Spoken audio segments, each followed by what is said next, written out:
What's cracking, everybody? New video. So you see what's on the screen.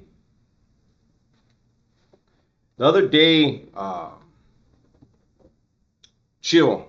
Shout out to Chill. Shout out to Bam. I think his name is Bam. Shout out to all the brothers, right? The other day, this video came out, and a lot of raza have been in my comments in my channels, both channels, asking me to speak on this. So initially I had said, nah, I'm not gonna touch it. And I'm only gonna touch on I don't know the video. I started around 12 minutes, so I'm gonna start around that point. And I watched about a minute and a half of it, 2 minutes, and I said, you know what, let me speak on it a little bit. But I'm gonna tell you guys the only reason why I decided to do somewhat of a reaction on this channel is because I see that Chill had to put out a video explaining how he's not racist or he's not prejudiced. I've talked to Chill several times. Up until this point, I don't think any raza thought he was prejudiced. He's always been truthful in his videos. He's always been honest, speaking his truth. Now, I was in New Folsom in 1996. I know what the riot was over. But see, that doesn't mean that what Bam says the riot is over, was over, is wrong. That's his truth. But see, the raza are the ones that attacked. So I know why the attack happened. Would he know what it was really about? I don't know. And I don't even know if he talks about it in here. But I saw the title of this. So I'm going to go ahead and do a little bit of a reaction. But again, this is not to sow any division. See, that's what people want.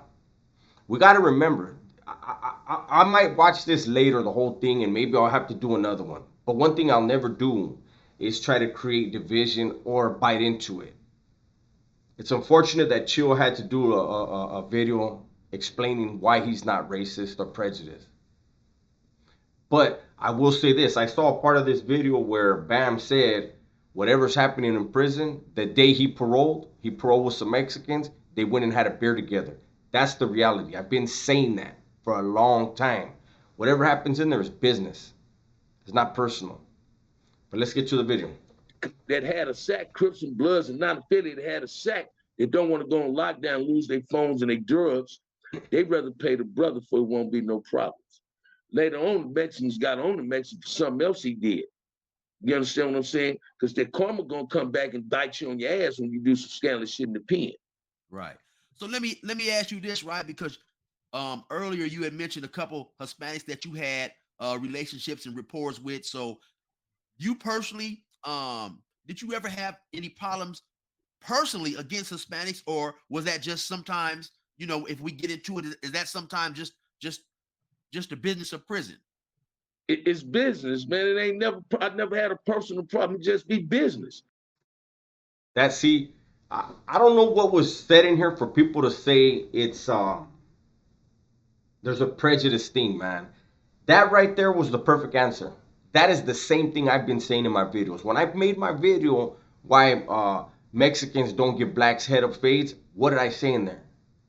It's just business. It's never personal. It's not even racial, man. People gotta understand. Bams is from Compton. From my understanding, he's from Compton. Then he knows for sure there's certain hoods that don't get along with certain barrios. It's not racist. It's not racial. It's gang banging. But it's the label has been thrown on, as a blanket all over Southern California. But you just heard it out of his mouth. It's just business, man. I didn't watch this, man. I don't know who you had parole with, but when a person Oh, get this is released from it. prison, he in the holding tank with Mexicans.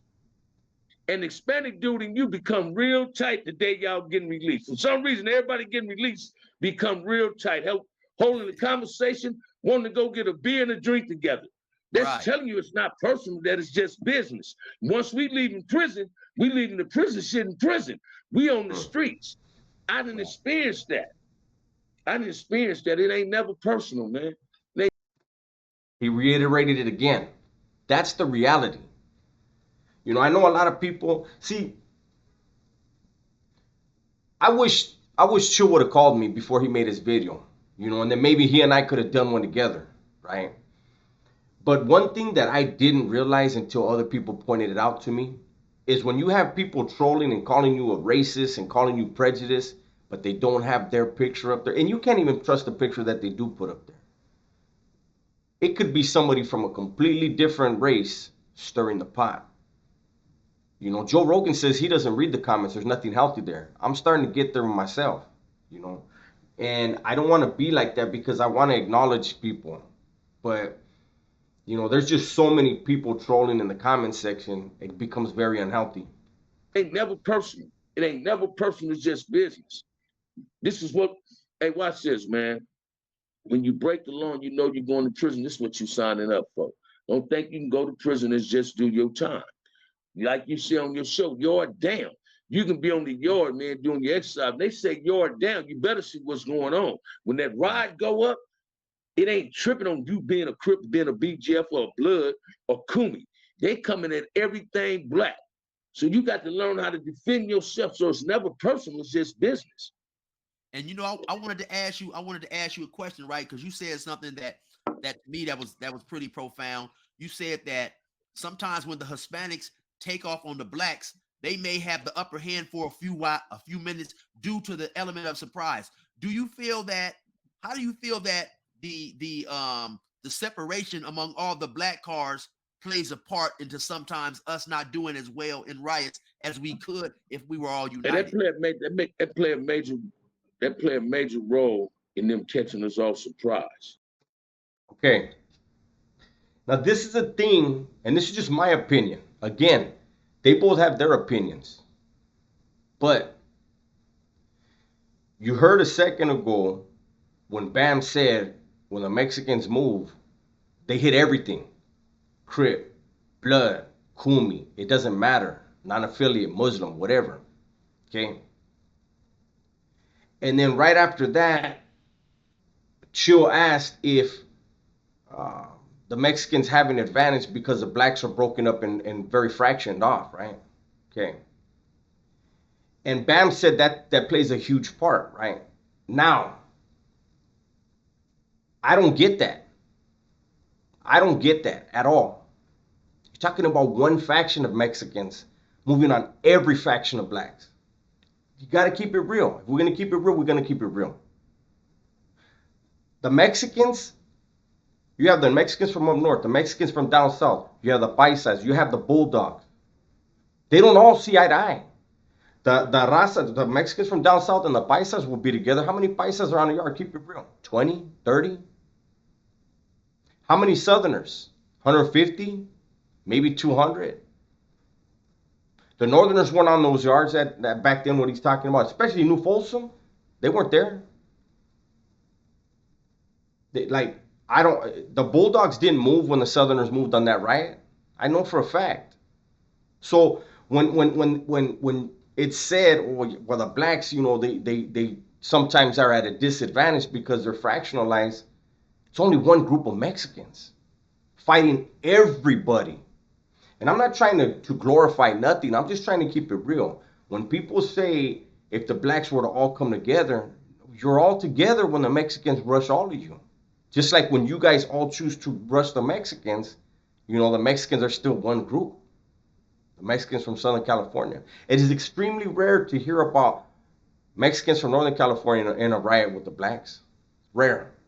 Are the Bulldogs in a riot with the blacks? It's rare because they're not in those riots. So let's just keep it real, man. Let's have respect. Neither one of them is being disrespectful. They're speaking their truth. But I've always had an issue when they talk about how the Mexicans are overwhelmingly deep in all their. It's not true, man. It's not true. I was in New Folsom when that happened. I just went to the hole right before that foreign incident with the Bulldogs. If Bam was there, he'll remember on the upper basketball court. He'll remember that Best in 5 blocks shot around. I'm the one he was shooting at for stomping the dude out when everybody was still down. So, I know for a fact there was approximately 150 dudes from Southern California on that yard. Believe me, we had to keep count. So, if there's 150 Southerners, there was probably 20, 30 Paisas. There was, I believe, around 40 Bulldogs. Okay, there was probably 100 whites, 40 Asians. So what's the rest of the population? It's not to create an argument, man, but it's to just to paint a clearer picture to get both sides of this, right?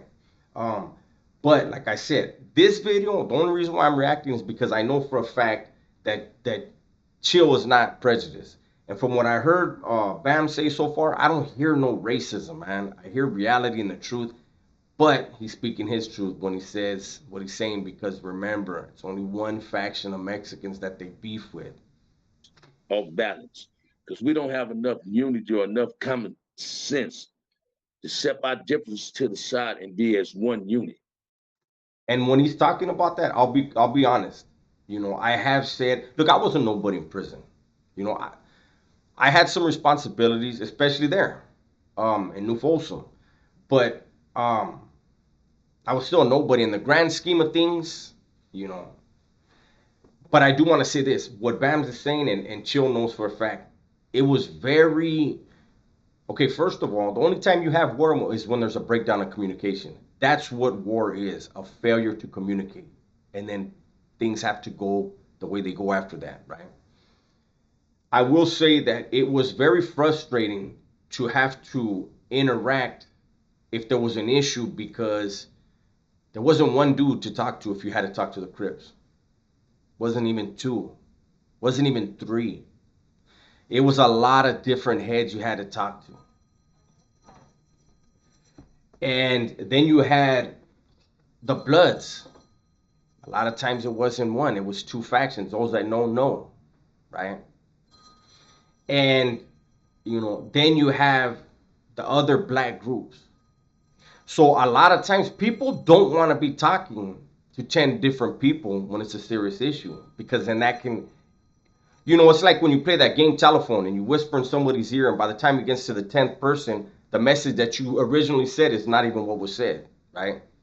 So he's right. It is, they are very fractionalized. And messages can get misconstrued and that can create war. That can make it to where there's no avoiding it. You understand what I'm saying? Because watch this, man. The biggest fear in America is blacks being one unit. The biggest fear in California prisons is the blacks being one unit. That's a fear. I don't know whose fear that would be, because if I'm keeping it real, I would ask Bam, would you ever fear all of the Mexicans coming together? Absolutely not. You're a man. So, I mean, I don't know. I can't speak for anyone else, man. But I don't. In all my time in prison, I don't think it's ever been a fear because, again, when the Mexicans from Southern California moved, they moved against everybody. So in their eyes, they were one. They were together. They maybe not sitting in the same spots together, but when it's time to go, they're all gonna be together because they're all gonna be attacked and they're all gonna attack back. You know, so I don't know that. I don't know where that comes from. Everybody is afraid of that black unity. Some black folks is afraid of that black unity because they might be exposed to being fake. That's so I understood that one. I understand exactly what you're saying. I hope I answered that the best way. Most definitely. And had you ever been in a prison or a situation where the blacks did push for more unity among all the black cars? Say what?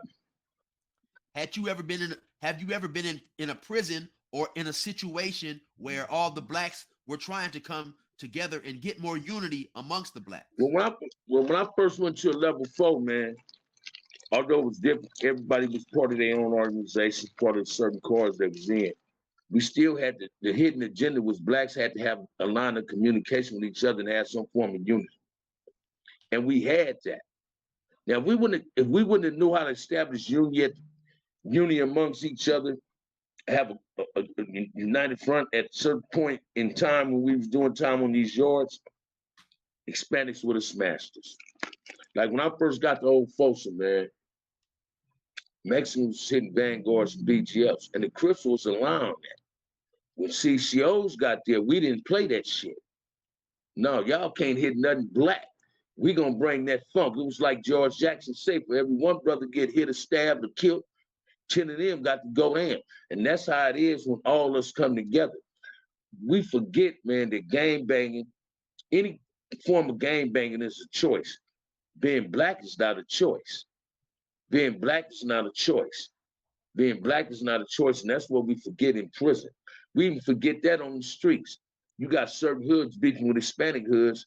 Why you think everybody thought they were smashing people in LA County? Because they was beefing with certain cliques, and other cliques wasn't getting caught up in it because it wasn't their neighborhood that was beefing with them. That's what I said earlier. But yet the blanket is thrown on everybody. There's barrios that get along with certain hoods.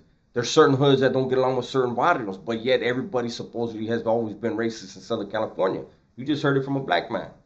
Not everybody gets involved. It's not their business. That's gangbanging. It's not racial. I went to the county jail on my appeal and got whacked. We was cuffed up. The Crips was cuffed up. The Bloods and the non-affiliated dudes allowed these dudes to come in the tank on us with razor blades and cut on us. They didn't want to help us. I couldn't do that.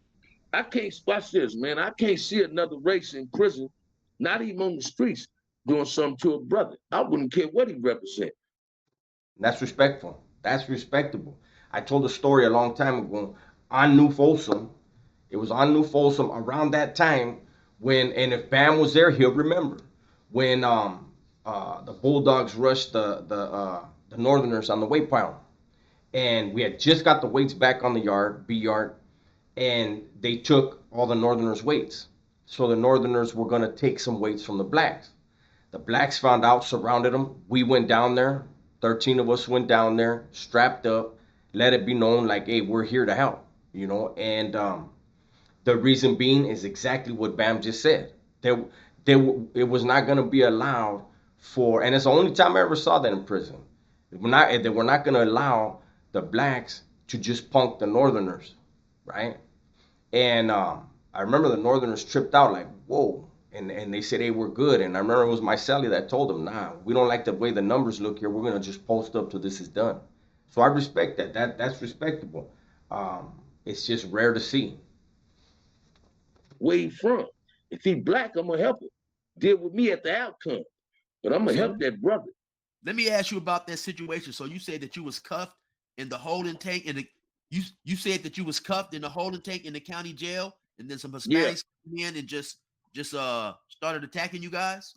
Watch this. We're in the holding tank, man. The Mexicans come out their cuff.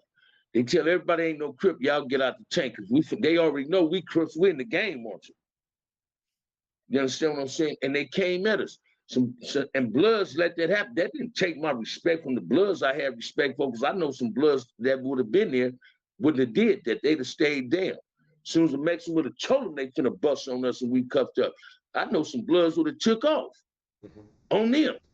But you can't get mad at a person that's so brainwashed and hating what I represent, hating what he, and thinking because he a blood that he don't supposed to support me when another race come in. That's brainwashed. That ain't even hatred. You being brainwashed. You biting into some bullshit. So let me ask you, when the Hispanics said everybody that's not Crips get out the tank, did you have some people that left the tank? Brothers walked out the tank. They walked out the tank.